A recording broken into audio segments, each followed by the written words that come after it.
Halo, Shalom, kembali dengan saya.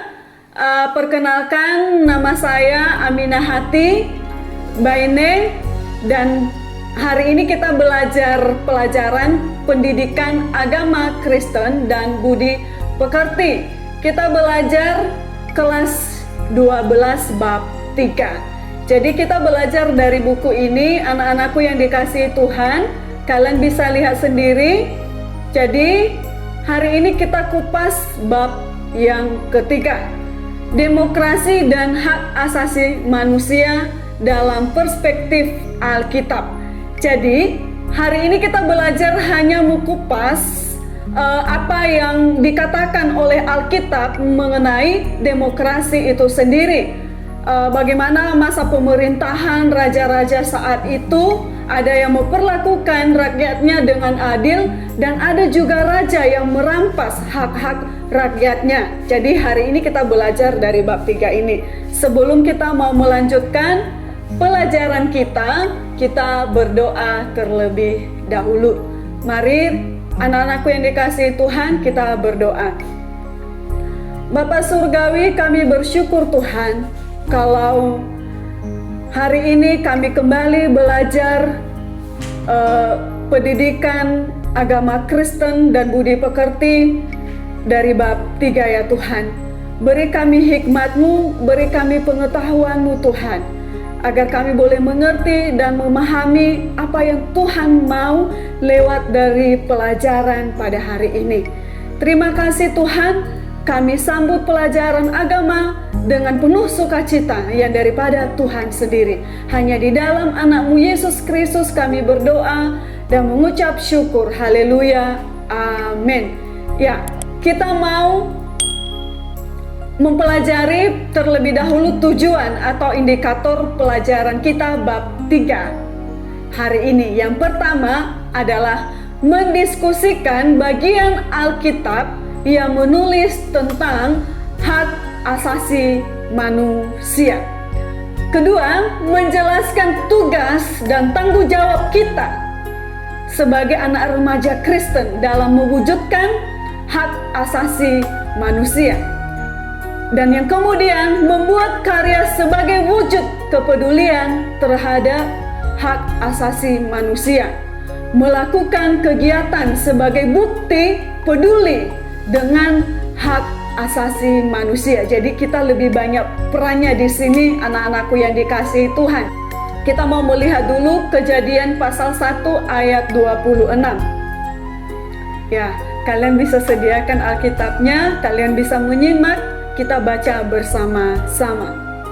1, 2, 3. Berfirmanlah Allah, baiklah kita menjadikan manusia menurut gambar dan rupa kita, supaya mereka berkuasa atas ikan-ikan di laut dan burung-burung di udara dan atas ternak dan atas seluruh bumi dan atas segala binatang melata yang merayap di bumi.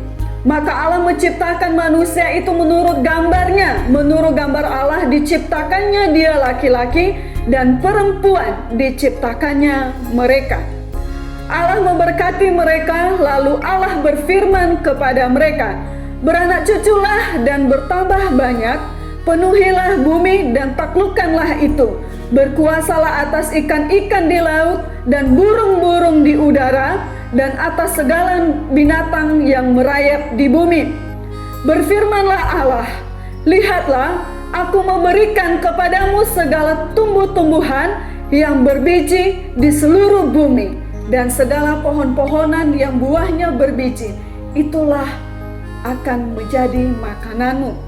Ayat yang ke-30 terakhir, tetapi kepada segala binatang di bumi dan segala burung di udara dan segala yang merayap di bumi yang bernyawa, kuberikan segala tumbuh-tumbuhan hijau menjadi makanannya, dan jadilah demikian. Ya, terus di pasal yang 1 Raja-Raja, pasal 21 ayat 1, nanti yang Roma itu anak-anakku sekalian bisa membaca sendiri di rumah. 1 Raja-Raja pasalnya yang 21 dan ayat 1 sampai ayat 11. Sesudah itu terjadilah hal yang berikut. Nabot orang Yezreel mempunyai kebun anggur di Yezreel, di samping istana Ahab, raja Samaria. Berkatalah Ahab kepada Nabot, "Berikanlah kepadaku kebun anggurmu itu, supaya kujadikan kebun sayur, sebab letaknya dekat rumahku. Aku akan memberikan kepadamu kebun anggur yang lebih baik daripada itu sebagai gantinya, atau jikalau engkau lebih suka, aku akan membayar harganya kepadamu dengan uang." Jawab Nabot kepada Ahab, "Kiranya Tuhan menghindarkan aku daripada memberikan milik pusaka nenek moyangku kepadamu." Lalu masuklah Ahab ke dalam istananya dengan kesal hati dan gusar karena perkataan yang dikatakan Nabot orang Yezreel itu kepadanya. "Tidak akan kuberikan kepadamu milik pusaka nenek moyangku." Maka berbaringlah ia dari tempat tidurnya dan menelungkupkan mukanya dan tidak mau makan. Lalu datanglah Izabel istrinya dan berkata kepadanya, "Apa sebabnya hatimu kesal sehingga engkau tidak makan?" Lalu jawabnya kepadanya, "Sebab aku telah berkata kepada Nabot orang Yezreel itu, berikanlah kepadaku kebun anggurmu dengan bayaran uang, atau jikalau engkau lebih suka, aku akan memberikan kebun anggur kepadamu sebagai gantinya." Tetapi sahutnya, "Tidak akan kuberikan kepadamu kebun anggurku itu." Kata Izabel istrinya kepadanya, "Bukankah engkau sekarang yang memegang kuasa raja atas Israel? Bangunlah, makanlah, dan biarlah hatimu gembira. Aku akan memberikan kepadamu kebun anggur Nabot orang Israel itu." Kemudian ia menulis surat atas nama Ahab, memeteraikannya dengan meterai raja, lalu mengirim surat itu kepada tua-tua dalam pembuka-pembuka yang diam di sekota dengan Nabot. Dalam surat itu ditulisnya demikian, "Maklumkanlah puasa dan suruhlah Nabot duduk paling depan di antara rakyat. Suruh jugalah 2 orang dursila duduk menghadapinya, dan mereka harus naik saksi terhadap dia dengan mengatakan, 'Engkau telah mengutuk Allah dan Raja.' Sesudah itu bawalah dia keluar dan lemparilah ia dengan batu sampai mati." Orang-orang sekotanya, yakni tua-tua dan pembuka-pembuka yang diam di kotanya itu, melakukan seperti yang diperintahkan Izabel kepada mereka, seperti yang tertulis dalam surat yang dikirimkannya kepada mereka. Kita mau masuk pengantar. Demokrasi dan hak asasi manusia merupakan persoalan yang selalu diperdebatkan sepanjang masa.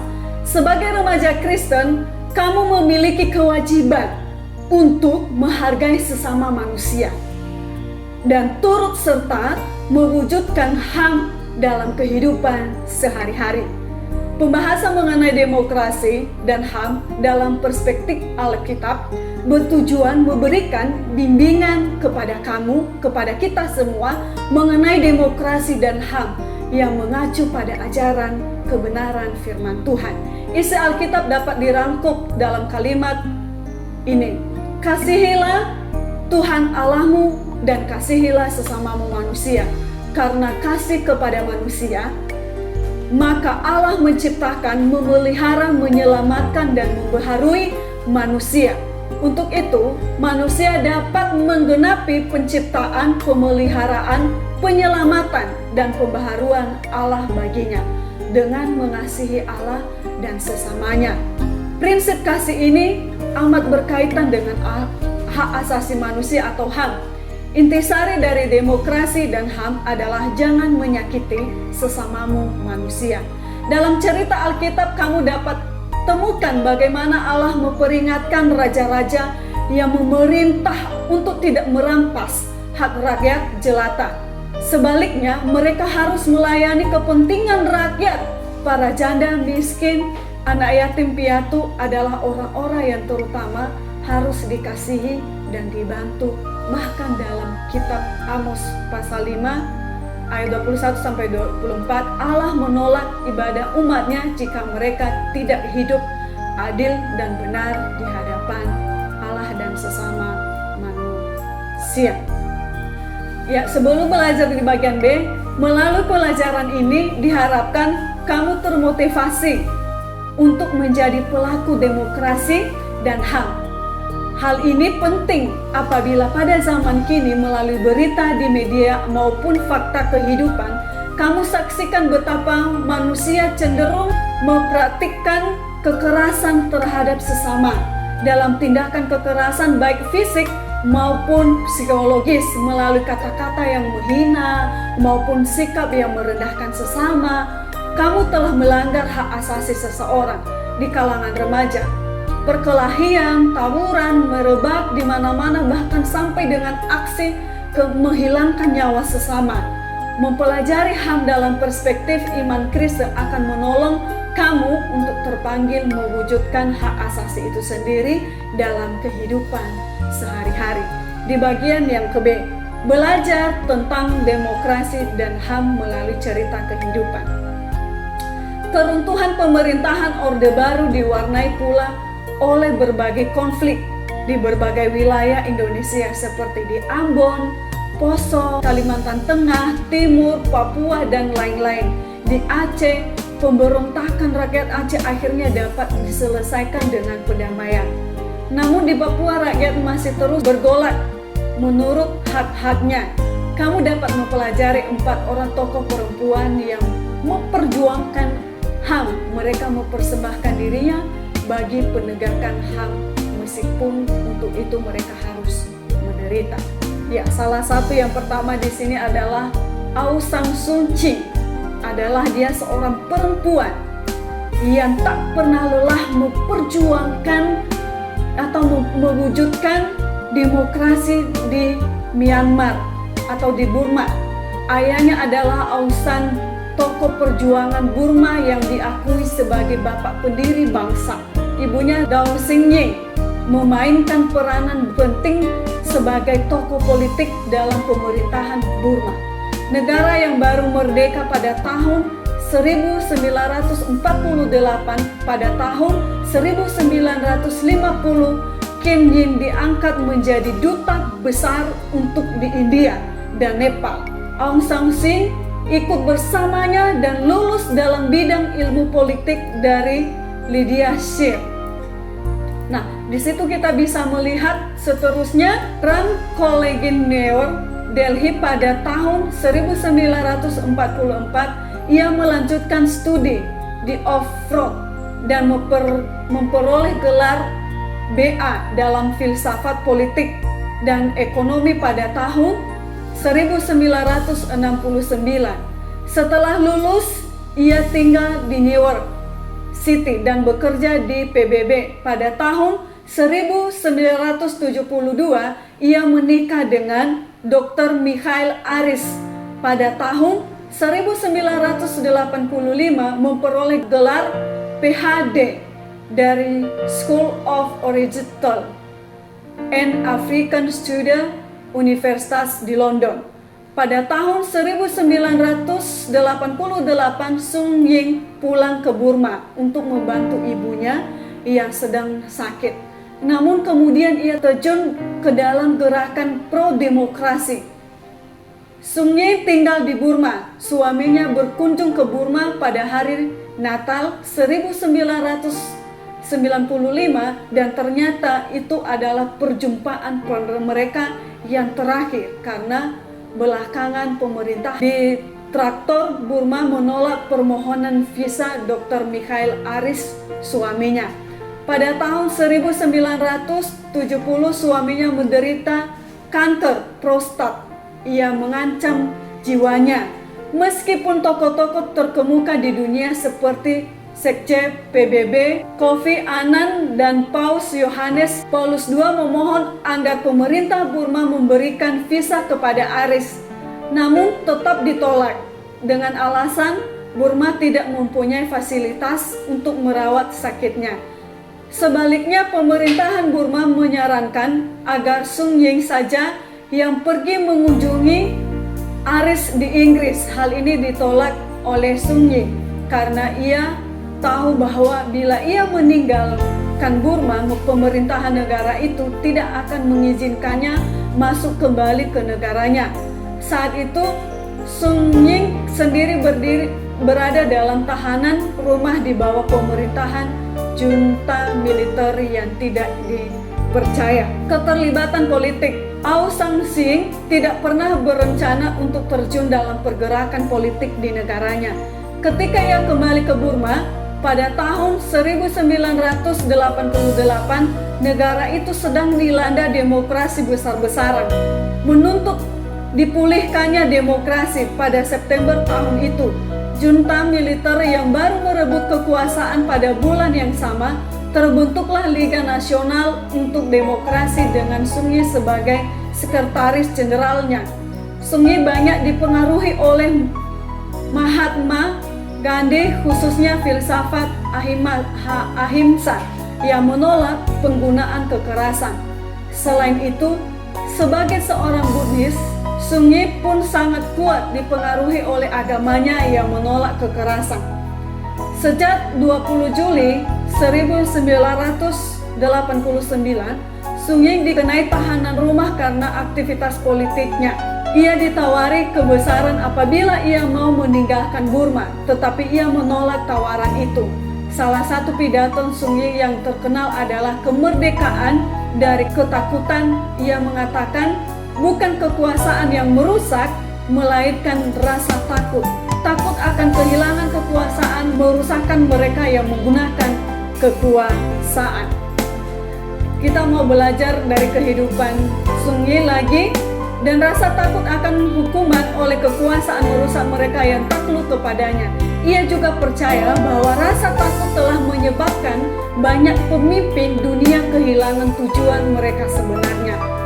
Penghargaan dunia terhadap komitmennya membela demokrasi dan hak asasi manusia tercermin dalam beberapa penghargaan internasional yang ia raih dalam kurun waktu 1990 sampai tahun 2000, antara lain meraih hadiah TROFOL untuk perjuangan membela hak asasi dari pemerintah Norwegia tahun 1990, hadiah Sangrov untuk perjuangan ke arah kemerdekaan berpikir dari masyarakat ekonomi Eropa tahun 1990, hadiah Nobel Perdamaian 1991, Gandhi Arwah dari Universitas Simon Fraser, Kanada 1995, dan The Ask Presidential Medal of Freedom AS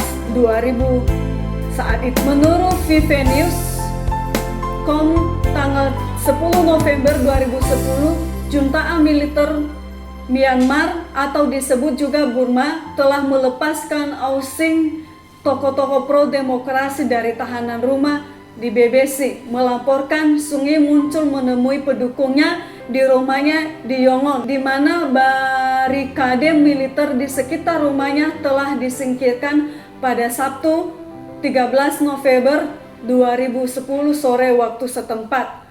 Peraih Nobel Perdamaian ini telah ditahan selama 15 tahun. Junta membatasi perjalanan dan kemerdekaannya berkumpul dan memintanya berhenti berpolitik.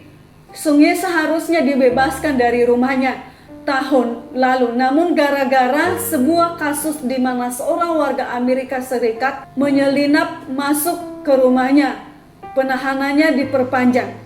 Pada hari Minggu 7 November lalu, Myanmar menggelar pemilu untuk pertama kalinya dalam 20 tahun. Pemilu yang dikecam banyak pihak itu menghasilkan kemenangan partai politik yang disokong junta militer. Selama 15 tahun, dunia bagi Sun Yee adalah sebuah rumah bergaya kolonial di Universitas Avenue Yongan, Myanmar. Hidup selama itu dalam penjagaan ketat militer merampas hampir segalanya dari hidup Sun Yee. Saat suaminya, seorang akademis Inggris, Michael Aris, meninggal dunia pada tahun 1999 karena kanker, ia tidak bisa ikut dalam proses pemakamannya. Lebih dari 1 dekade, ia bahkan tidak bisa menatap wajah 2 anak lelakinya. apabila bertemu dengan cucu. Vivanius Com 10 November 2020 diunduh tanggal 9 Mei 2014. Pada bulan Agustus 2017 terjadi kekerasan terhadap suku Rohingya di Myanmar.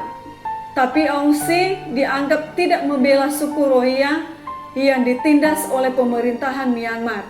Pada Sung Kyi dapat membela mereka karena ia memiliki kekuasaan dalam pemerintahan baru Myanmar. Akibatnya, banyak pihak yang mengusulkan supaya hadiah Nobel yang pernah diraih oleh Aung San Suu ditarik kembali. Beberapa waktu terakhir ini Sung Kyi telah bersuara membela suku Rohingya, mungkin karena berbagai kecaman yang diterimanya.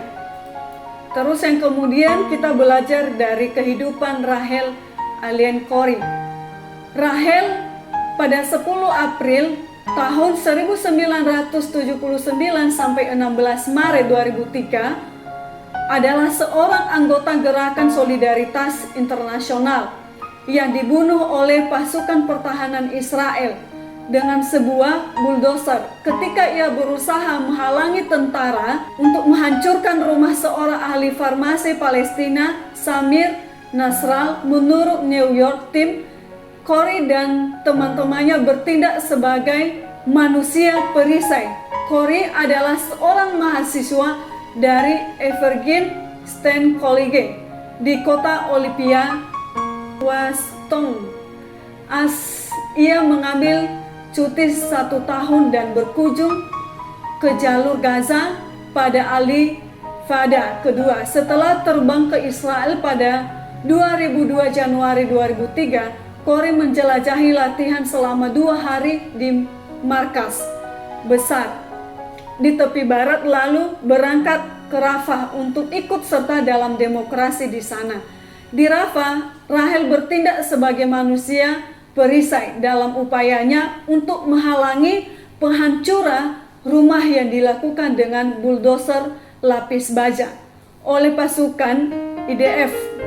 Pada malam pertamanya di sana, ia bersama 2 anggota GSI lainnya membangun tenda di dalam blok J yang sering menjadi sasaran tembak Israel.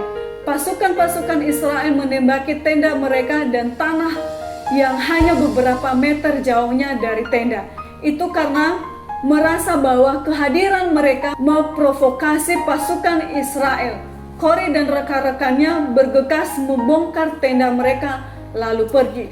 Pada 16 Maret 2003, sebuah operasi IDF di daerah antara kamp pengungsi Rafah dan perbatasan dengan Mesir terlibat dalam pembongkaran rumah yang dipandang perlu oleh IDF untuk menghancurkan tempat persembunyian gerilyawan dan lorong-lorong penyeludup. Corrie ikut serta dalam sebuah kelompok dengan 7 anggota GSI, 3 warga negara Inggris, 4 Amerika dalam upaya mereka menghalangi tindakan-tindakan bulldozer Israel. Corrie yang membaringkan dirinya di jalan yang dilalui bulldozer Caterpillar DR-9R yang berlapis baja terluka parah. Ia segera dibawa ke sebuah RAS Palestina. Laporan mengatakan ia meninggal di tempat, ada lagi yang mengatakan ia meninggal di jalan menuju ke rumah sakit atau malah di rumah sakit sendiri. Kita belajar dari kehidupan Ade Rostina Sitompul. Ade Rostina Sitompul lahir pada bulan Desember tahun 1938 di perkebunan teh kelapa nunggal milik kakeknya yang terletak di Cibadak, Parung Kuda, Sukabumi ke Peloporan. Ade Rostina dalam aktivisme hak asasi manusia banyak dipengaruhi oleh pengalaman hidupnya sejak kecil. Rostina menyikapi dan bahkan secara langsung dilibatkan dalam aktivis perjuangan kemerdekaan oleh ayahnya. Ia mulai belajar bergerakan ketutup mulut dengan merahasiakan tempat persembunyian yang dibangun ayahnya di rumah. Ia juga terlibatkan sebagai kurir bagi para gerilyawan dengan membawa pesan di balik libatan dari ayahnya juga.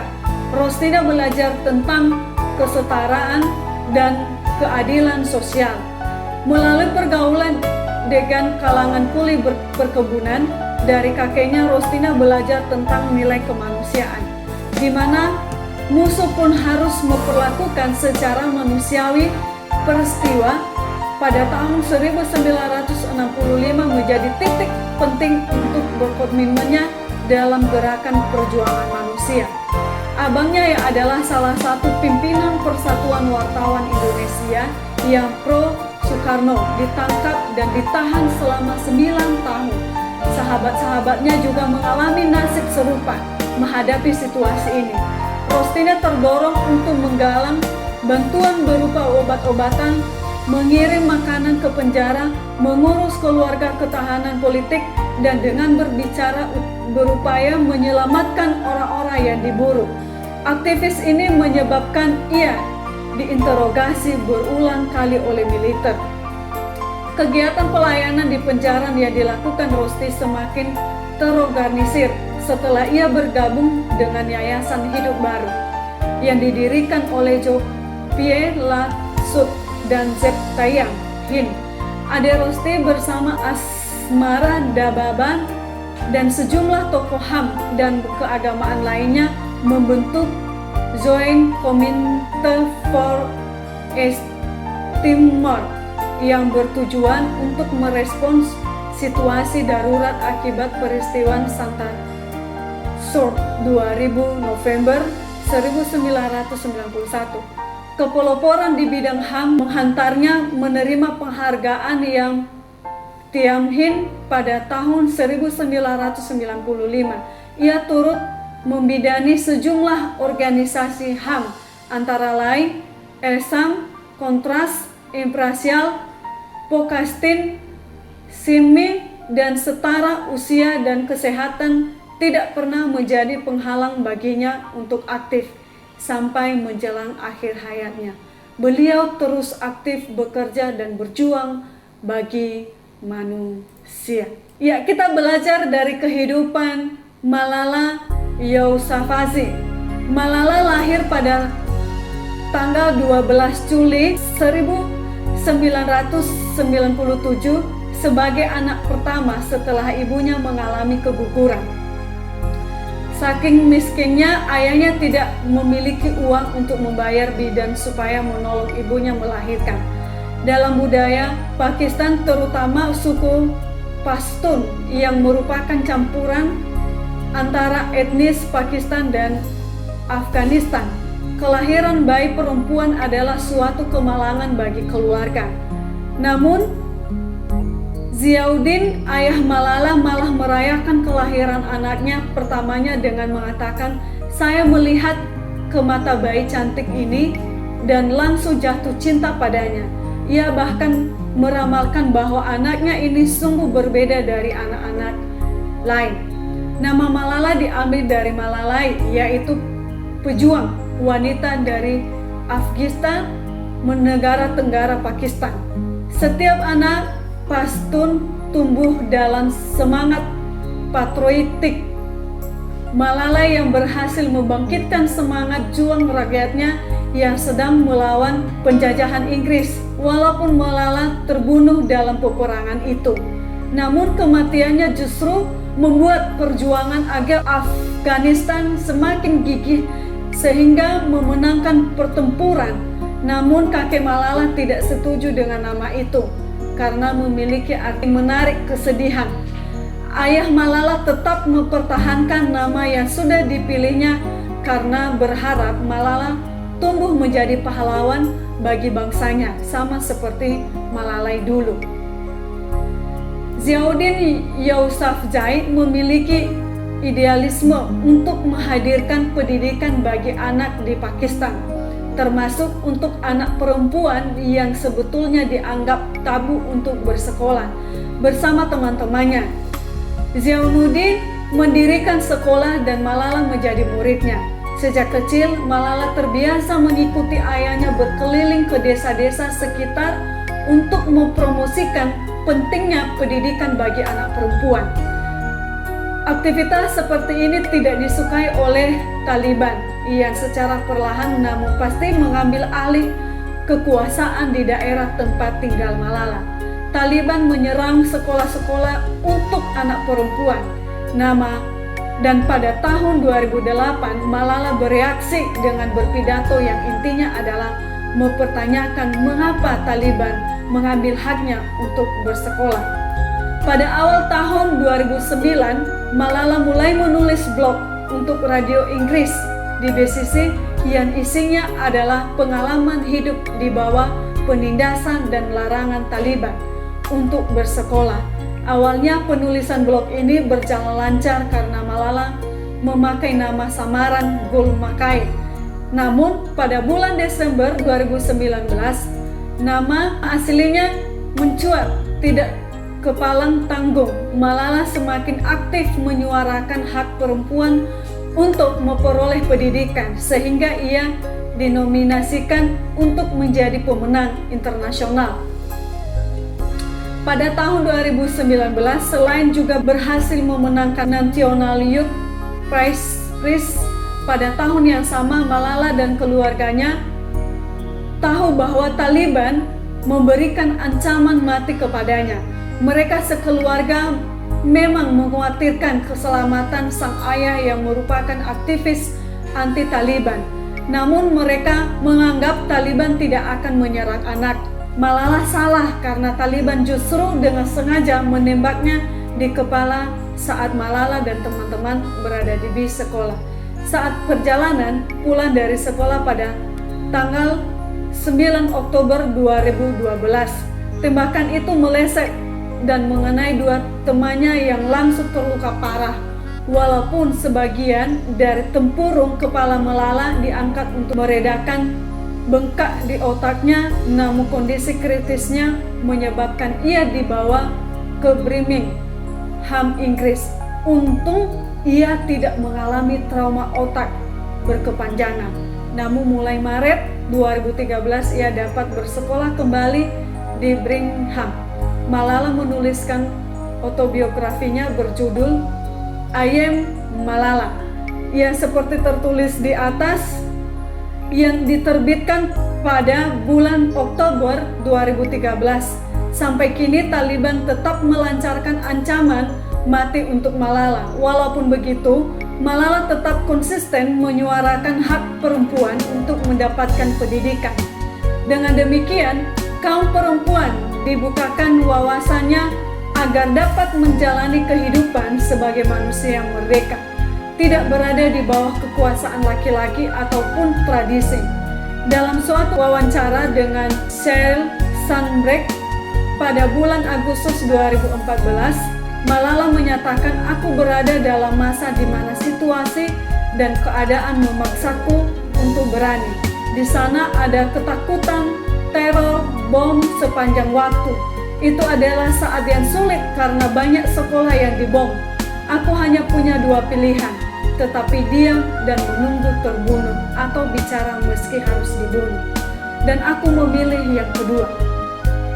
Keberanian yang inilah yang membuat Parlemen Eropa menganugerahkan Sakharov Prize for Freedom of Truth pada bulan Oktober 2013. Tahun 2013 ia juga dinominasikan untuk menjadi penerima Nobel Perdamaian walaupun tidak memenangkannya. Tahun 2014 kembali ia dinominasikan untuk hal yang sama dan memperolehnya sebagai pejuang untuk hak-hak anak memperoleh pendidikan. Namun dengan rendah hati Malala menyatakan bahwa mendapatkan Nobel bukanlah tujuannya. Ia lebih suka bila dunia memberikan kesempatan bagi setiap anak untuk mengenyam pendidikan, karena perdamaian yang sesungguhnya barulah tercapai bila hak setiap orang untuk mendapatkan pendidikan diberikan dua tokoh idolanya adalah Martin Luther King dan Benazir Bhutto. Keduanya mati terbunuh saat memperjuangkan persamaan hak bagi sesama dan memiliki untuk lepas dari kekuasaan yang sifatnya otoriter alias memaksakan kehendak.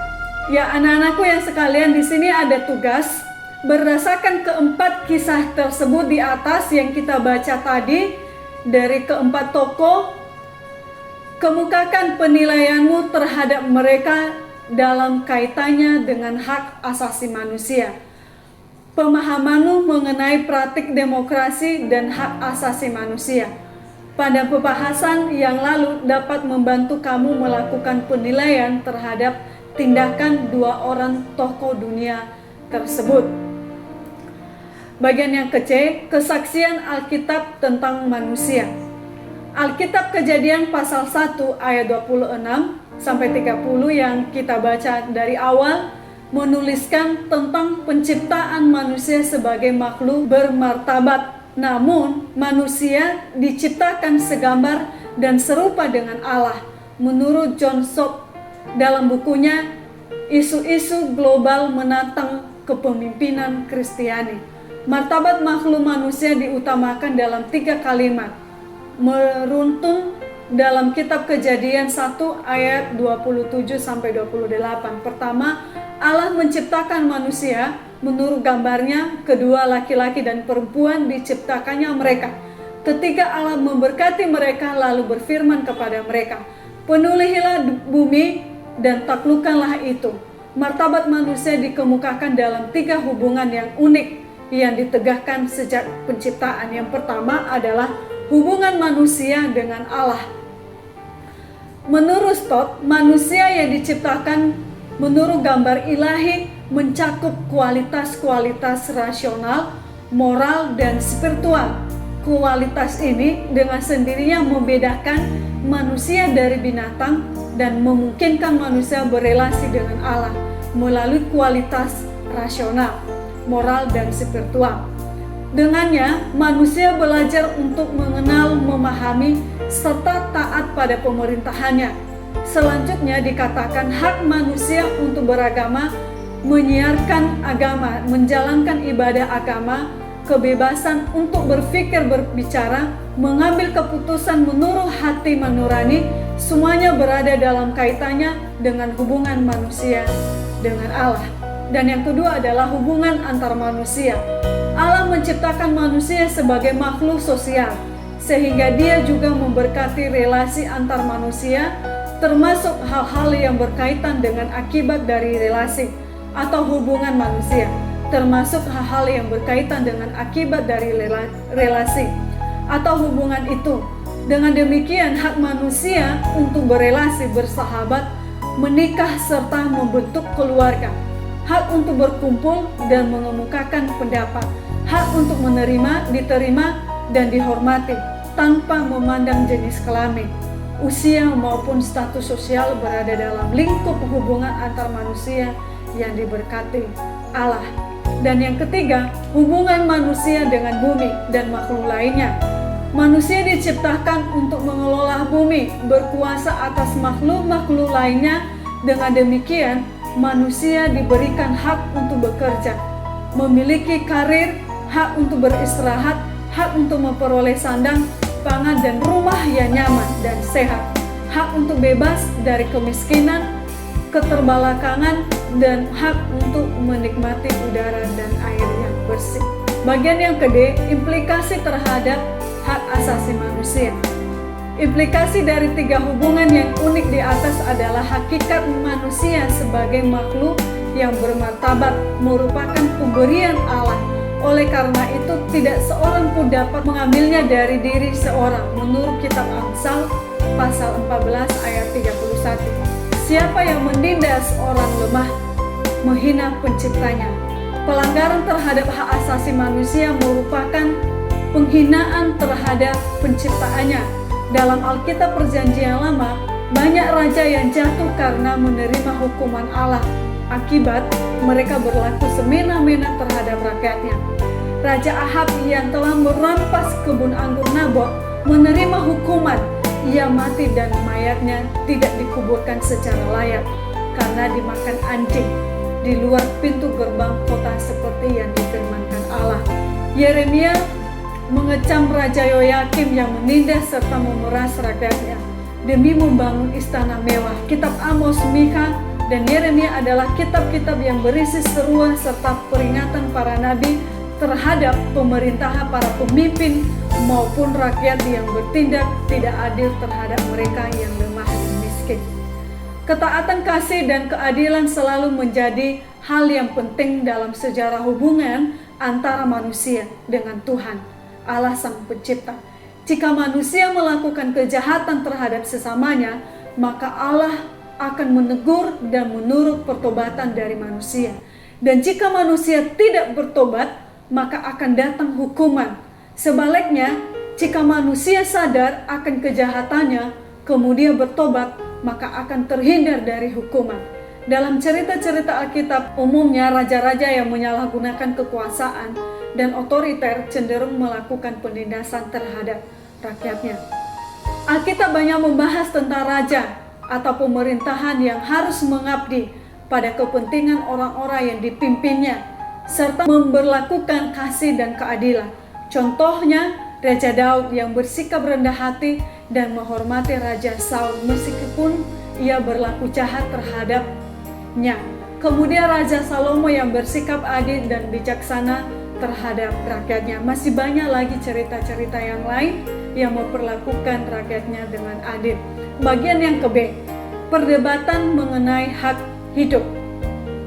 Arti di dalam dari hak asasi manusia adalah pengakuan terhadap kebebasan dan kemerdekaan manusia yang telah dianugerahkan Tuhan Allah sejak seorang mulai bertumbuh dalam kandungan ibu. Oleh karena itu, segala macam upaya untuk menghancurkan serta menghilangkan kehidupan serta kebebasan manusia merupakan pelanggaran terhadap hak asasi manusia. Bagaimana dengan kasus hukuman mati, aborsi, dan eutanasia? Kita mau belajar pelanggaran di dalam bagian ini. Yang pertama adalah hukuman mati. Hukuman mati adalah hukuman yang dijatuhkan kepada seorang yang dianggap melakukan kejahatan yang berat, seperti pembunuhan yang kejam dan sadis, pengkhianatan kepada negara atau makar. Dan di beberapa negara seperti Indonesia, penjual atau membawa narkoba. Hukuman mati diyakini akan membuat orang lain takut dan tidak akan melakukan kejahatan serupa. Selain itu juga terjadi berbagai kasus ketika orang-orang yang tidak bersalah dijatuhin hukuman mati. Berbeda dengan hukuman penjara, bila seorang sudah dieksekusi, tentang hukuman itu tidak dapat dibatalkan. Terus kemudian aborsi. Aborsi adalah pengguguran kandungan, adalah praktik menghilangkan janin yang ada di dalam kandungan. Gereja Katolik menentang praktik ini dan menganggap sebuah bentuk aborsi sebagai pembunuhan. Banyak gereja Protestan juga menentang praktik-praktik ini apabila dilakukan secara sewenang-wenang dan tidak bertanggung jawab. Misalnya seorang remaja perempuan yang hamil karena berperilaku seks bebas. Hal ini terjadi karena ia merasa belum siap atau malu oleh karena cemooh orang-orang di sekitarnya. Terhadap orang-orang seperti ini, orang Kristen mestinya bersikap lebih terbuka dan mau menolong remaja ini agar ia dapat mempertanggungjawabkan perbuatannya dengan baik. Aborsi biasanya tidak akan dilakukan apabila kandungan sudah cukup lanjut usianya, misalnya 5 bulan ke atas. Namun apabila kandungan itu membahayakan jiwa si ibu, biasanya aborsi dapat diterima. Gereja tidak pernah menyetujui aborsi yang dipandang membunuh kehidupan manusia. Eutanasia. Eutanasia adalah praktik yang dipilih untuk membebaskan seorang dari penderitaan panjang. Ada eutanasia aktif, yaitu ketika seorang pasien meminta sendiri agar segala perawatan yang diberikan kepadanya dihentikan karena ia tidak mau menderita lebih lama lagi. Ada pula eutanasia yang dilakukan dengan sengaja, menyuntikkan zat beracun yang mematikan seseorang untuk menghentikan penderitaannya. Selain itu, ada juga eutanasia pasif, yaitu ketika keluarga si pasien yang sudah tidak dapat lagi berbicara atau sudah tidak sadar lagi meminta agar segala perawatan dihentikan. Pertanyaan yang muncul di sini ialah, apakah artinya tindakan ini? Karl Barth pernah menulis tentang hal tersebut. Ia bertanya, dalam proses ini kita perlu menyelidiki apakah kita sedang mencoba mencabut nyawa yang Tuhan ingin pertahankan, ataukah justru malah menahan nyawa yang Tuhan ingin cabut. Hal ini terlihat dalam kasus Terry Schiavo. Terry Schiavo yang mengalami koma selama 15 tahun. Sejak tahun 1990 sampai 2005, suaminya ingin menghentikan semua perawatan medis yang diberikan. Sementara orang tua Terry menolaknya. Mereka mengklaim bahwa Terry masih dapat berkomunikasi. Tandanya ia masih hidup. Sementara para dokter menyatakan kemungkinan Terry pulih kembali sangat kecil. Gerak-geriknya dan suara yang dikeluarkannya hanyalah gerak refleks saja, bukan tanda-tanda kehidupan. Kasus ini menjadi sangat menonjol karena melibatkan Gubernur Florida, Presiden George Bush dan Paus. Mengenai eutanasia, aborsi dan hukuman mati sampai dengan saat ini masih terjadi pro dan kontra. Ada yang berpihak dan ada yang menentang praktik tersebut, namun banyak gereja-gereja Kristen menolak praktik-praktik tersebut. Menurut pandangan Alkitab, Allah berkuasa atas hidup manusia, karena itu sebagai milik kehidupan, ia juga memiliki hak untuk mencabut kehidupan. Jadi manusia tidak berhak mencabut kehidupannya sendiri maupun kehidupan sesamanya. Setelah mempelajari mengenai hukuman mati, aborsi dan eutanasia, kemukakan pandangan kamu mengenai 3 persoalan tersebut di atas. Apakah kamu setuju atau tidak? Jelaskan alasan kamu. Jadi kalian bisa kasih alasan sendiri-sendiri ya. Hukuman mati itu bisa, eutanasia itu bisa, aborsi itu bisa. Kalian bisa kasih jawaban sendiri-sendiri nanti di buku.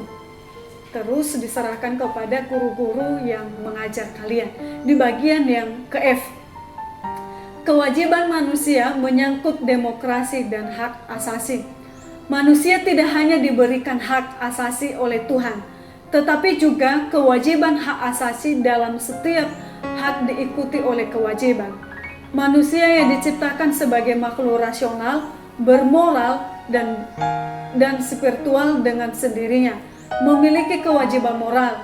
Kebebasan atau kemerdekaan sejati itu terwujud dalam rangka tanggung jawab. Dalam Galatia pasal 5 ayat yang ke-13, Rasul Paulus mengatakan, saudara-saudara, memang kamu telah dipanggil untuk merdeka, tetapi janganlah kamu mempergunakan kemerdekaan itu sebagai kesempatan untuk hidup di dalam dosa, melainkan layanilah seorang akan yang lain oleh karena kasih.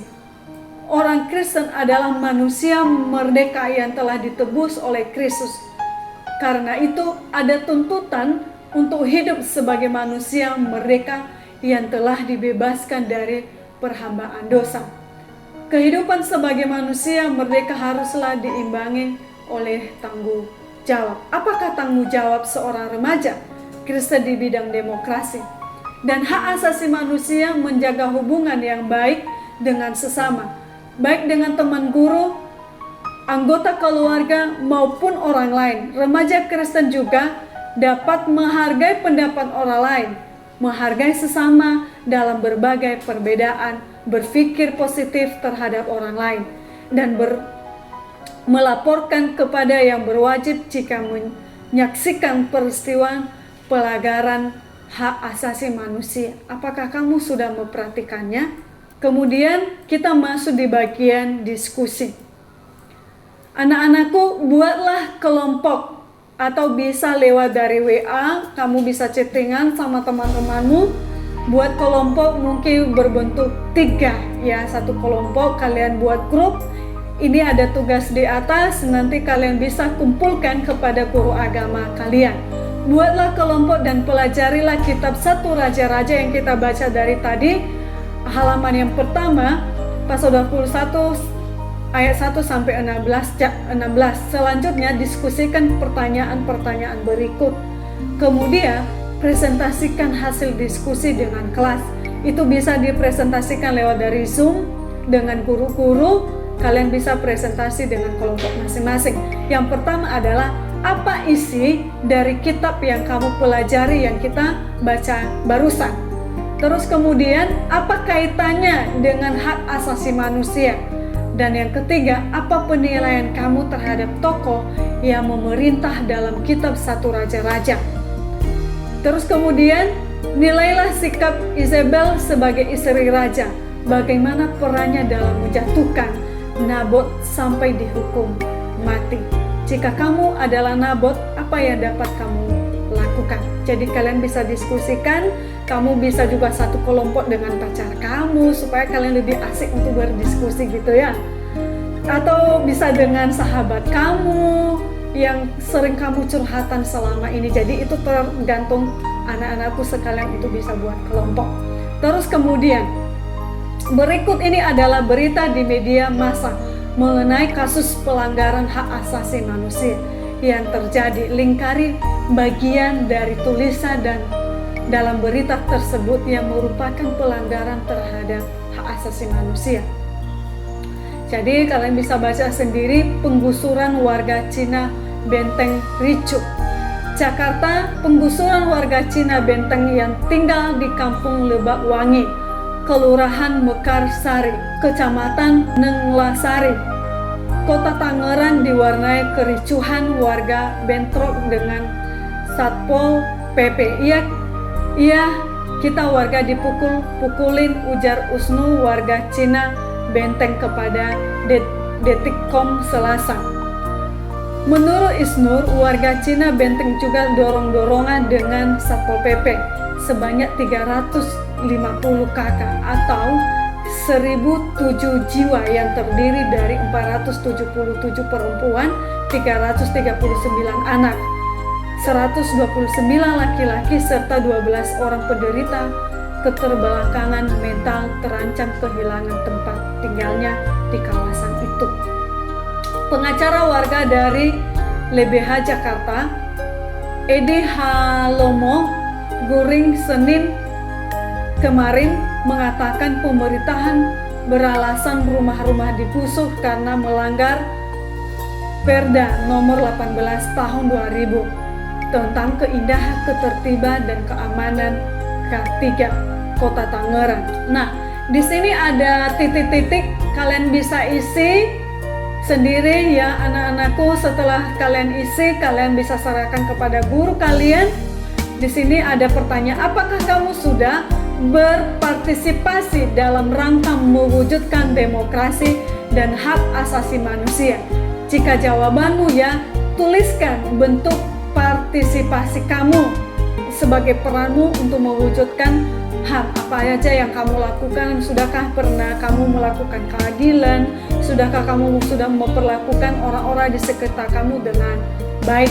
Nah, anak-anak, materi kita sudah selesai hari ini, tapi nanti setelah selesai doa kita ada tugas tambahan untuk diserahkan minggu depan atau pelajaran di bab keempat.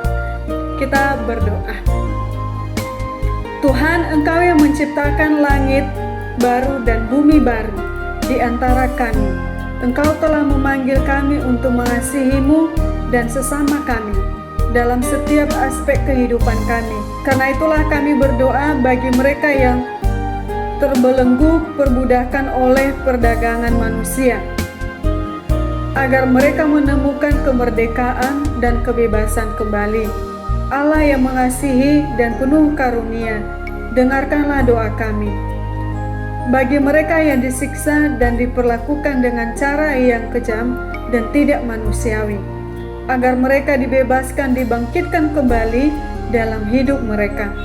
Allah yang mengasihi dan penuh karunia, dengarkanlah doa kami. Bagi para pengungsi dan pencari suaka dari kekerasan dan penindasan, agar mereka disambut dan merasa aman di antara kami. Allah yang pengasih dan penuh kasih karunia, dengarlah doa kami.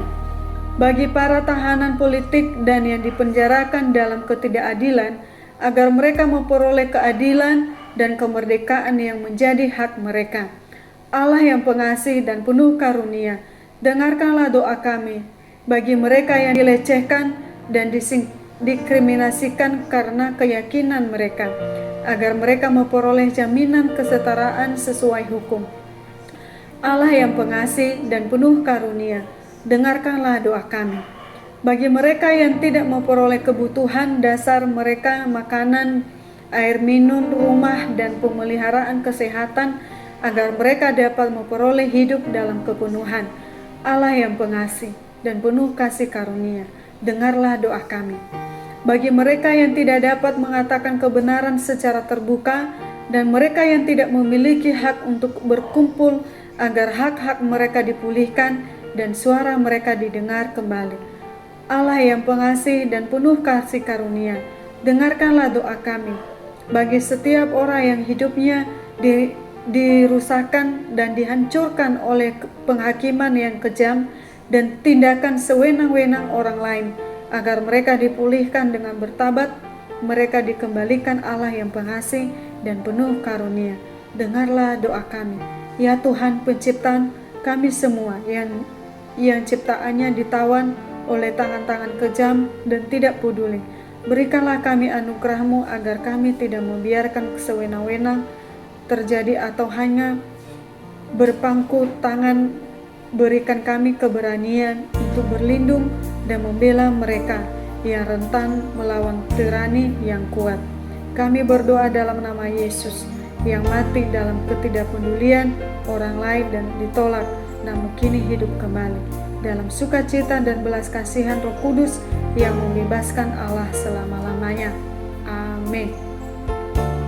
Ya, tugas kita selanjutnya, kamu diminta melakukan kajian pemahaman remaja Kristen tentang hak asasi manusia dan bagaimana pemahaman ini dipraktikkan dalam hidup sehari-hari.